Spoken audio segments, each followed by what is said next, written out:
दोस्तों बहुत सारे बच्चे जो कि यूपीएससी, ईपीएफओ के एपीएफसी या फिर ईओ एग्जामिनेशन की प्रिपरेशन में न्यू हैं, उनका ये सवाल था कि सर इस एग्जाम को क्वालिफाई करने के बाद हमारा प्रोबेशन पीरियड कितना होगा और क्या हमें प्रोबेशन पीरियड के दौरान फुल सैलरी मिलेगी। तो यहाँ पर मैं आप लोगों को बताना चाहूँगा कि अगर आप एपीएफसी या फिर ईओ एग्जाम क्वालिफाई कर लेते हैं तो आपका प्रोबेशन पीरियड 2 ईयर्स का होगा। नोटिफिकेशन में क्लियरली मैंशन है कि for the post of EO और for the post of APFC आपको प्रोबेशन पीरियड 2 ईयर्स का सर्व करना पड़ेगा। हाँ, प्रोबेशन पीरियड के टाइम पे आपकी जो सैलरी है वो फुल आएगी, मतलब आपको कोई कटौती के साथ सैलरी देखने को नहीं मिलेगी।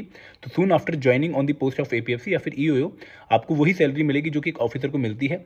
एपीएफसी के लिए जो सैलरी है वो लगभग 1,05,000 से लेकर 1,15,000 के बैंड के बीच में वेरी करती है। और अगर मैं ईओ ऑफिसर की बात करूँ तो उनकी सैलरी 85,000 से लेकर 90,000 के बीच में वेरी करती है। तो आप लोगों को सैलरी में कोई भी नुकसान नहीं होगा प्रोबेशन पीरियड में।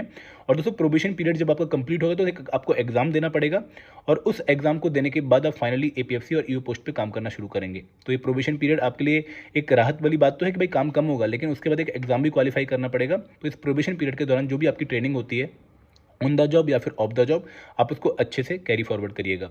एंड दोस्तों अगर आप लोग इस एग्जाम के प्रिपरेशन स्टार्ट करने की सोच रहे हैं तो हमारी लाइव क्लासेस 4 अगस्त 2025 से स्टार्ट हो रही है इन दी मास्टर कोर्स।